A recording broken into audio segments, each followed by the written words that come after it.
Wake that ass up. Early in the morning. The Breakfast Club. Morning, everybody. It's DJ MV, Angela Yee, Charlamagne the Guy. We are the Breakfast Club. We got some special guests in the building. Yes, and we got this one gonna be a quick one because they got a flight to catch. We got a flight to catch. We got Chi Ali in the building. Welcome, Chi Ali. Peace, King. Thank you for having me. And also Mysonne. Mysonne. What's going on, kings and queen? Chi Ali got a book out called Another Kind of Freedom. Yes, check it out, ChiAliBX.com. Show me some love. So this is a memoir? It's an autobiography. Autobiography? It's my life story from the beginning, so it's not just about the case. It's how I came up in the rap game, the case, me, my, little transformation while I was in prison, just me maturing, growing up. So we just pushing it and trying to get some coverage and some ground with it, and I definitely appreciate the love y'all showing me right now, and whatever we do, I love y'all and appreciate y'all for that. There you go. And unfortunately, y'all are headed to L.A. Right. Yeah. to go to the funeral of our brother Nipsey Hussle. Yes, sir. Got a 12 o'clock flight. But that has inspired something you're doing this weekend, Mike. The Kings Stop Killing Kings March. Yeah, the King Stop Killing Kings March we're doing on Sunday, the 14th at 12 p.m. in the Bronx on Grand Concourse and Fordham Road. It's pretty much inspired by that, man. It's just, we losing too many good people just to gun violence and just lack of love for each other. Mm-hmm. You know what I'm saying? And we killing each other. Like, we always marching when the police kill us. I get a lot of that in my DMs. Yeah, why you don't march when we killing each other? And this one really hit home for the world. And I was like, I think this is the time where we can galvanize that energy and show each other why it's important for us to be unified and stop killing each other, man, because we can't keep condemning other people who kill us when we doing the killing ourselves. Mm-hmm. And as black men, we're angry. I don't know what it is, but black men, even when we get the money sometimes, we're still so angry. We got to get rid of that anger because we always, we transgress it towards each other.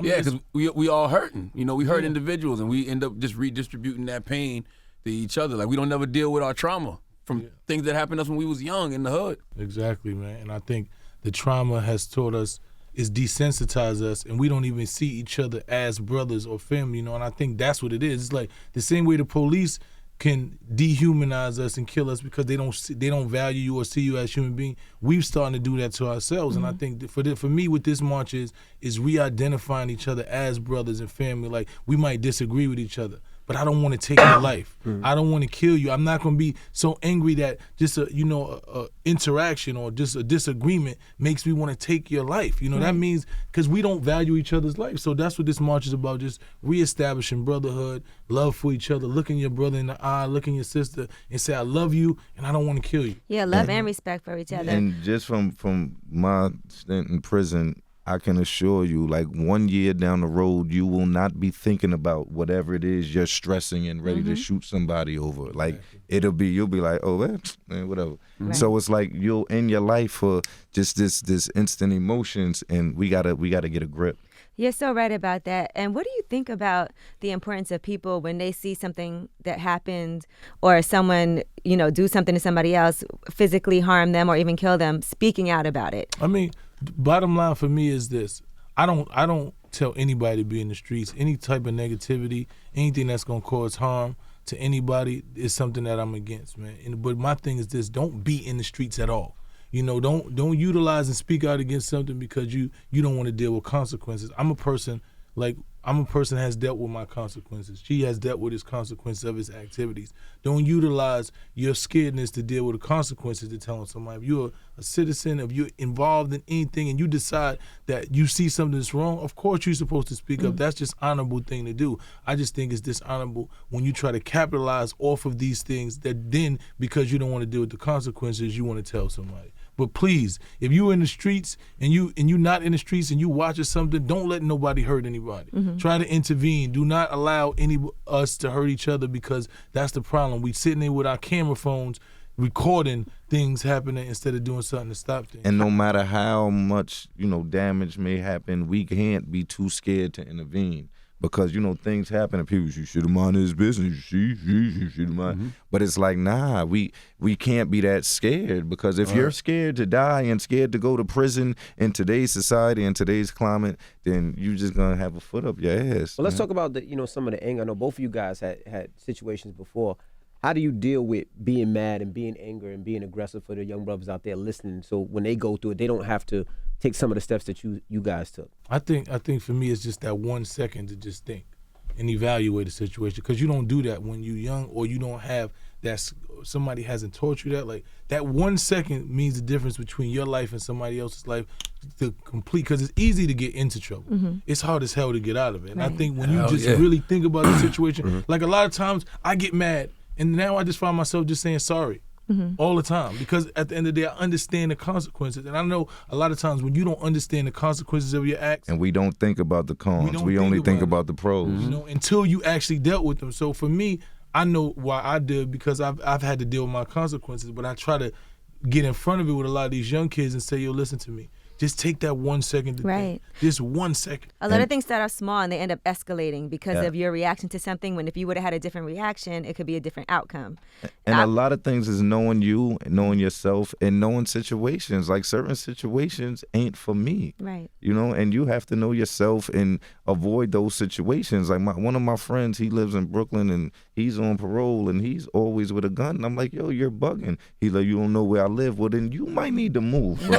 Like, really. Like, you're bugging. What if you can't afford to move? Well, I'm saying then you move to a different borough in the bad neighborhood, but you can't. If you gotta, you don't want to live like that. Yeah, I always say if you gotta take a gun somewhere, you don't need to. Why be are you going? Club, if wherever I you gotta go. live like that, who wants to live like that? You gotta bring guns. I don't need to be in that club. I don't want to be. But you guys know that too. That it doesn't necessarily have to be the club. It's like, you could be leaving. One Oak, you could be leaving Up and Down, where it's not a quote unquote that type of club. But when you walk into your car, that's where they usually wait for somebody. Yeah, so sometimes it's not you. You want to go to a restaurant or you want to go out. You never know who's there or who's waiting to plot on you. You know what I mean? I think we have to be more. Like I said, the thing about this is establishing a level of respect and humanizing each other. You know, because it's a lot harder. For like when you see somebody as family, like you beefing with your family, you don't want to shoot them and kill them. You're like, you know what? I'm just gonna walk away. And when we start identifying, realizing we brothers and sisters, you have that same mentality. Like when you get me mad enough, I'm like, I'm not gonna just beef too much with Envy. We might have a disagreement, but I'm gonna walk off because I'm not gonna hurt you. You're somebody that I care about. So when we start really seeing each other like that, then we less prone to hurt each other. And pride too. Pride plays a huge role. Pride plays a big part of it. And I feel like we also have to understand what, like, we have to understand we're a poor people. Most of our people are poor. They don't have much. So if I'm in the videos just flossing with my jewelry all day and I got money and all my songs is what I got and what you don't got, you bum ass nigga and all of that, that's not gonna breed love.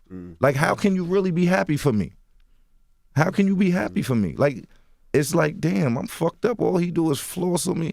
Like, it's no way that people grow resentment for you. But that's the mentality that's the problem, because, you know, as a kid watching drug dealers and watching them drive the fancy cars, I never thought about, y'all want to take it. It was always like, y'all want a car like that. Exactly. You see what I'm saying? So I think a lot of times when I see, no matter who it is, I like the inspiration when they're doing it the right way. And some people don't see that. Some people can't see, damn, Envy popping, not, damn, that nigga on. Nah, yo, I got to get where Envy at, bruh. Help me. You know, I'm supposed to book on your page for me. You know what I'm saying? Taking me, I could take a picture with it, but y'all got the followers. You know, help me. You know what I'm saying? And it's little shit like that don't cost nothing that some people do, and it's love. And for me, like, that's just love. You know what I'm saying? And we just got to get love into us and just stop with, like, sometimes some people, it's in the cards for them to have more than you. That's just it. Why do you think this Nipsey Hussle situation hit different, man? Because I've seen a lot of deaths. I've seen a lot of people get killed, but this one hit different. Right now it bothers me badly. It does for me. And it's amazing because a lot of people really didn't know his music until now. Oh, I loved his music. I loved it, but I'm talking about a lot of women. It's not on the West Coast, but like a lot of East Coast women I know didn't know his music, but they loved him because he looked good, Lauren London and all of that. But it's like, yo, his soul just was dope. Like, it's something about it because he touched everybody. I think that's what it is. You can't even put words on it, but he touched everyone. When you look at what Nip was doing, the way he just carried himself, like, we had like kindred spirits. For me, it was like, that's how I carry myself. I carry myself with a level of respect and honor. And he moved in that way, and every time you seen him, he was the same way. You know, when I met him, we sat down, we was just building, like, we just had a real conversation out of mutual respect. And when you see somebody moving on that path like that, every time you hear them speaking, and even when you equate them with a gang which is negative, and they always talking about something uplifting every time you have that conversation, and then to see the way he lost his life. And he was just about didn't to add shine, up. bro. Yeah, he was just reaching to his peak. Like, He was just, after all his grind, his hard work, just for me, it was like seeing one of us really make it. One of us who really did it from the bottom, who grinded, who didn't compromise their principles, really doing it the right way. He didn't do nothing wrong. He didn't do anything wrong. Right. And it was just like, when you look at that and then you start doing the research, I think a lot of people now start researching it and just listen to him and be like, damn, this brother was really on to something. You know, he was really one of these people that was pushing the culture forward. And I think just him having relationships, him having a notoriety with a lot of celebrities, and then the work he was doing, it just caused this massive, you know, awareness around the world. And the love he showed his lady, like on social media, I know that's what drew a lot of women to him. Like, that shit is just dope, and you don't see that a lot. No matter what they may or may not have been going, he showed nothing but love for her, and we don't see that like that, especially from prominent figures. And even as an artist, he was so much more than just an artist. He was an entrepreneur. We see him opening the stores. We see his marketing genius. He was a mind, when bro. it comes to him putting out his own projects, and even what he was talking about on his music, and his own evolution from when he first got in the game at a super young age, and then just the progress. It was what it was supposed to be, man. I think it's God's work. You look at, you know, God sends different prophets here. He sends different situations, and I think Nip's life and his death was for a purpose. You know, when you watch how the gangs unified after this, and you see how all around people are just way more aware, they more unified, they want to be more conscious of just how to do business, how to evolve, how to be united. You know, this is God's work. It seemed like when Jesus was sacrificed, you know what I'm saying, when he lost his life, it was for a reason, man. And certain people come here and they lose their life for a reason. I think Nip was one of those people. Yeah, I didn't see God in his death, but I definitely saw it in his life. And that's what keeps bothering me, because I'm like, you get back what you put out, right? That's what I always think. I'm like, Nip ain't deserve that the way he went out. Not at all. But when you look at how all these people are uniting over him, all over the world. You hear his mother speak? Oh my God, that was just. Yo, when I read his sister's post, yo, bro, that was wild. Cried, yo. When I read his, oh man. I mean, I'm a grown man, and you know, and I think I'm tough and all that, and I don't cry. You know what I'm saying? I don't think I cried more about this than Pac, and I was the biggest Pac fan in the world. But I don't think I cried more about Nipsey's death than I did anything. You know what I'm saying? I don't know why. It just touched my spirit a different way, and I think that's what pushed me to do this march. It's like, we got to carry on the work that the man was doing, and continue to unify us and educate us and move in the direction that he was moving for. The marathon got to continue. Well, tell him about the march again. I know you got to catch a flight, Yes, so tell him about that march again. The march is going to be on Sunday the 14th in the Bronx on Fordham Road, in the Grand Concourse. Everybody's welcome to be there. I think we all need to be there. Come in peace. Come in peace. It's nothing else but peace. If you come in there, I want you to identify with everybody there. There's going to be brothers and sisters, man. We're unifying. It's going to be show the world that, you know, even in the worst situations, we able to unite, and that Nipsey Hussle did not die for nothing. It's going to be celebrating Nipsey Hussle's life, not talking about his death, but celebrating what he stood for. You come in to celebrate that. If you come to celebrate unity and you want to show brotherhood and just move forward, Kings Stop Killing, Kings March, Sunday the 14th. Chi Ali book out right now. ChiAliBX.com. Check it out. Look for my documentary, Chi Ali, the fabulous Chi Ali. It'll be coming to New York soon. Where you get the book from? ChiAliBX.com. All right. All right, well, there you have it. It's Chi Ali, Mysonne. It's the Breakfast Club. Good morning.